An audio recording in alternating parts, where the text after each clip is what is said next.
Hey guys, Target here, and I'm really excited to bring you another tutorial video. This time, we're going to be covering face-offs.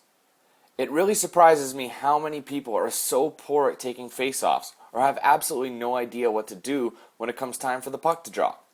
So if you're in that category, or you just want a few tips on taking face-offs, stay tuned because I will cover it all. Let's start with the 3 different face-off grips. The first grip is backhand.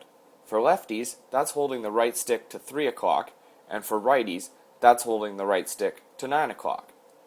The second grip is forehand.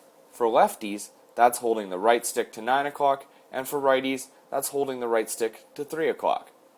The final grip isn't really a grip at all. It's just standing there with your right stick at the neutral position.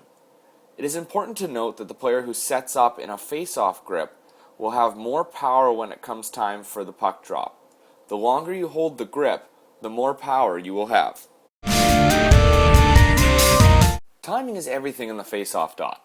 In order to win the draws, you need to make sure that you time your movements in order to come up with the puck. Focus on the referee's arm. The referee will either flinch once, twice, or not at all. The only way to know at exactly which point the ref will drop the puck is to practice. Take lots of face-offs. Offline is probably a great place to start because it gives you the ability to rematch over and over and over again. You also will get more opportunities to practice face-offs with players of all types. Using our 3 different grip styles, there are a few different ways to take a face-off. The first one is the most reliable, versatile, and easiest to perform, the tie-up. The tie-up is executed by pushing up on the left stick just as the puck is dropped. This method can be performed from all 3 of the different grips. The second one is the backhand pull. Using the backhand grip, roll the right stick down to the 6 o'clock position. Do not release the stick and then pull down. The third one is the forehand pull. It is executed the exact same way as the backhand pull, but from the forehand instead. Again, roll the right stick down to the 6 o'clock position. The fourth one is the neutral pull. Without touching the stick at all, pull back on the right stick as the ref drops the puck. This method can be particularly effective against players who insist on using the backhand grip time and time again. The fifth method is the stick lift. The stick lift can be executed from either the forehand or the backhand grip. Instead of rolling the right stick down to the 6 o'clock position, you need to roll the right stick up to the 12 o'clock position. Just like the backhand and forehand pull, do not release the stick and then push up. Always maintain that roll around the perimeter of the joystick housing. The sixth method is the shot. To execute this, simply push up on the right stick when the puck is dropped. This is difficult to pull off against any other face-off maneuver other than the deke, which brings us to our final method, the deke. To do the deke, simply press up on the right stick and press the left bumper or L1 at the same time, right when the puck is dropped. This is the most difficult face-off method to pull off and is most likely won't work unless the player you are playing against is away from his controller, jumps the gun right before the puck is dropped, or his player has really low face-off skill. To assist in the timing of the move, have LB or L1 held down prior to pressing up on the right stick. This will allow you to focus your attention solely on the timing.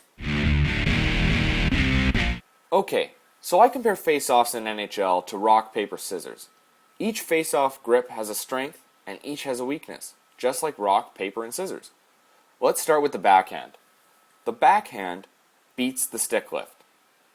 The stick lift beats the forehand. The forehand is effective against the tie-up, and the tie-up beats the backhand. Now, notice how I mentioned that the forehand is effective against the tie-up? That's because the tie-up can still beat the forehand. Consider it a 60-40 split in favor of the forehand, where the other methods are an 80-20 split in favor of the dominant face-off style. So what does this tell us about face-off methods? It tells us that the tie-up is the best face-off method in the game. However, if you are in your defensive zone, it is not a good idea to execute it. If you go for the tie-up and the other team's wingers are faster than yours, there's a good chance they will pick up the puck first and get a good chance on net. It also does not lend itself to point gathering. Any face-offs you win with this method, if it equates in a goal, your player did not touch the puck, so you won't get an assist. However, if you play with this mindset, you are not an effective team player. The team always comes first. So when in doubt, tie it up. For the very first face-off of the game, I would recommend using backhand grip.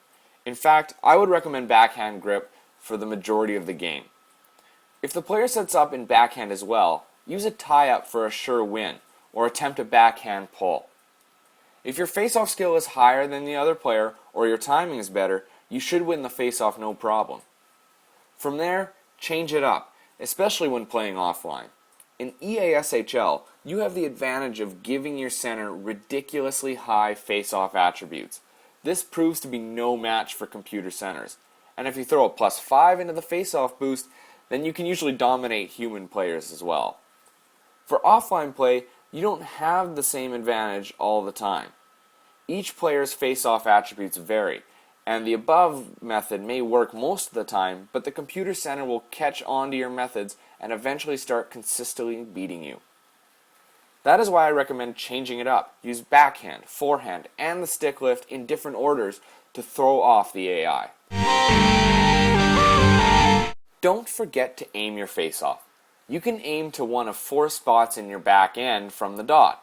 You can win to your right wing, left D, or right D. Which position you aim for depends on your grip.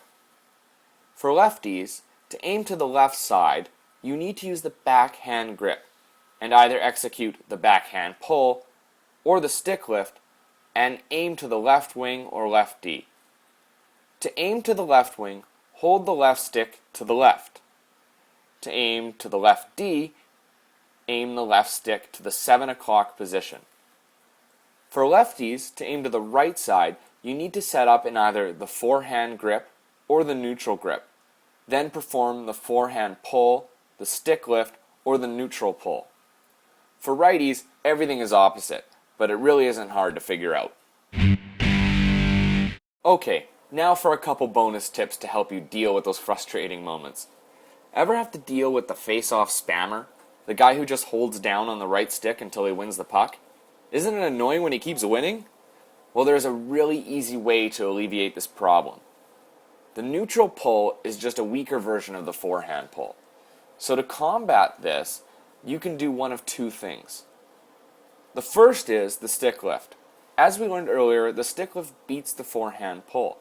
So using it from either the backhand or forehand grip, we can stop that pesky spammer. The second is the forehand pull. Simply set up in the forehand grip and roll that toggle down. A lot of the time this will take care of it if the stick lift doesn't. If you're still having problems beating the player, and you feel like you have tried everything under the face of the sun, try changing your timing on the roll. Typically a nice smooth roll back to the 6 o'clock position or up to the 12 is the most effective tempo for the face-off. If this isn't working, try speeding up the roll or slowing it down. Oftentimes things like internet connection can be a factor and lag can create delays in the face-off circle. If you still can't beat the guy, maybe it's time to add a couple more attributes to the face-off category. Well guys, I hope you were able to take a couple useful tips away from this video, and I really hope that you can apply it to whatever game mode you play. For now, I'm Target Audience, and I'll see you out on the ice.